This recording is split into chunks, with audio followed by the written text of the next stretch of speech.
In business, there's no room for guesswork. Every shipment matters. Every deadline counts. When you're trying to keep operations running smoothly, the last thing you need is uncertainty. That's why reliability is at the core of USPS Ground Advantage. From the moment your package is first scanned in, it moves through a secure nationwide network, aiding in a timely and accurate delivery. You get near real-time tracking so you can keep up with your shipments. And with affordable upfront pricing, there are no hidden fees or surprise surcharges to throw off your cost sheets. It all adds up to predictable deliveries you can depend on. Because knowing your logistics are handled lets you focus on everything else: your customers, your team, and the future you're building. Visit USPS.com/Ground Advantage to start shipping with confidence. USPS, official shipping sponsor of the NHL.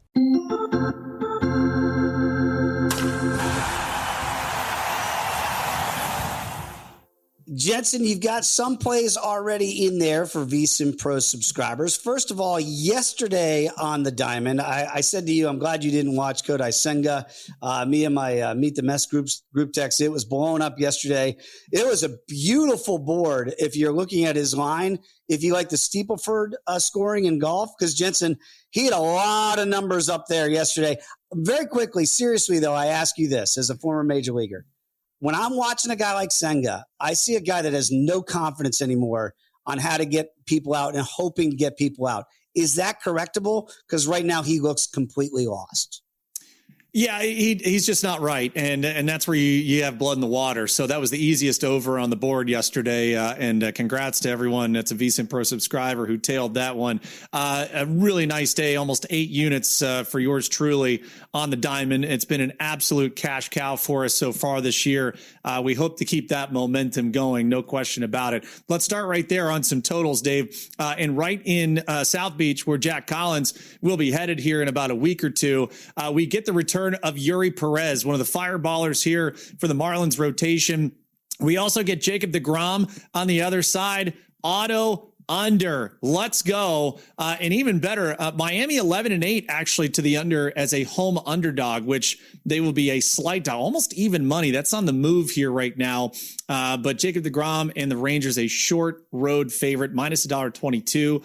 We're going to play the under 7.5 in that matchup. Dave, I just think we get lots of swing and miss, and you get that night game to day game. Not just any day game, Dave.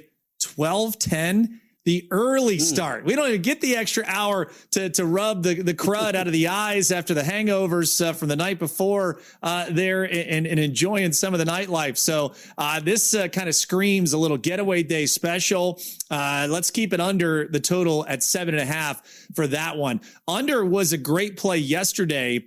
Looking at where we were for the Guardians and the White Sox. And Dave, I've told you this might be auto unders for the foreseeable future when Cleveland is involved, because no Jose Ramirez for the next handful of weeks. Chase DeLauder still on the injury list. It looks like a AAA lineup that's being run out there every single day for Stephen Vogt. And you get the getaway day special here with Eric Fetty, who's taken the mound for the White Sox. All he's done in his last 4 starts, Dave, how about a $1.56 ERA in 17 1/3? He's given up just 1 home run in that span, only 1 walk, but also punched out 14. So I do think with Tanner Bybee on the other side, we get another one of those under scenarios. Cleveland is 9-6 to the under as a road favorite, which they are here. So I think we get more run suppression. 2 unders in 2 matinees to get us started here on the Daily Diamond. Yesterday was a nice winner with the Dodgers over that I believe you and I were both on there. And then today, coming back to this number here and looking to see if the starting pitchers have already been announced here. And it's going to looks like Shohei's going to be back in the bump here against Joe Ryan. So are we going to get suppression of runs, Jensen, or can we go right back to the over? I think we're going back to the over. And if you can find a 7.5, Dave, that is where I'm going to be. Here's a startling statistic. As a home underdog, Minnesota is 18-11-4 to the over, and they've been hitting that over by nearly a run and a half on average when that scenario presents itself. So again, a suppressed total. I'm seeing 8s already populate at DraftKings. So if you can find the 7.5, even if you pay a little bit of juice on it, that's where I would go. You mentioned Ohtani back on the mound, has looked a little pedestrian here the last couple of times out. Does that continue today? I think it might. Minnesota sneakily has been okay offensively, and maybe they'll be able to still be able to impart some damage onto Shohei. If you look at the last 12 and 2/3 here, Ohtani has given up 8 runs, 7 of them earned. Dave, that is a 5 ERA. Oh my goodness. Just incredible to say out loud from Ohtani with the dominance he's had this year. But again, I think we just kind of go on the recency bias and we allow that Minnesota offense in this scenario to kind of trade blows here with the Dodgers. I would fully expect the Dodger offense to get to Joe Ryan, but I think we're right back to the over 7.5 between Dodgers and Twins at Target Field tonight. A 5 ERA, that's half of Kodai Senga's. Yes, Senga is over 10, Jensen, if you can believe that, after his performance yesterday. Very quickly, because I asked you about this in context with Shohei, and I've asked you about guys like Shane Bieber in his first start back yesterday. We've talked a little bit about it with Hunter Brown in the Astros. When you got guys coming off injury, and I know Shohei now back in the bump today, part of that overplay, could it be like how long do you think Dave Roberts and company will allow him to go in this return back to the mound today?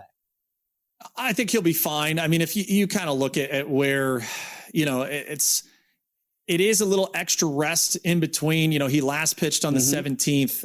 It was a win in that sweep of the Tampa Bay Rays. So I think, again, you're going to get some length from him. There's only been one start all year, Dave, that he's only been 5 innings or fewer than 6 innings, and that's back on May 20th. So every other start of the 12 he's had, 11 of them he has pitched at least 6 innings or more. I don't think there's going to be a reduction. The pitch counts, he's been incredibly efficient. Only 3 times this year he's had to go to 100+ pitches. So to me, I don't think there's any reduction, any reins kind of pulled in on him. I think he's full go, even with an extra day of rest or 2. Let me ask you a little bit about Trey Savage in the Blue Jays. Wild one yesterday north of the border. I know you and I were both on the over in Houston, so that was nice to get those home, but it was sweaty, Jensen, to get those home. Savage going here again for the Jays, and just watching the game and listening to the broadcast, it feels like they feel like we do, that if there's a team in the American League that we're waiting to see if they can kind of take off and hit their stride, it might be the Jays. Is Savage maybe today, is that too big a price point for you to lay against Mike Burrows and the Stros? Oof, boy, good question.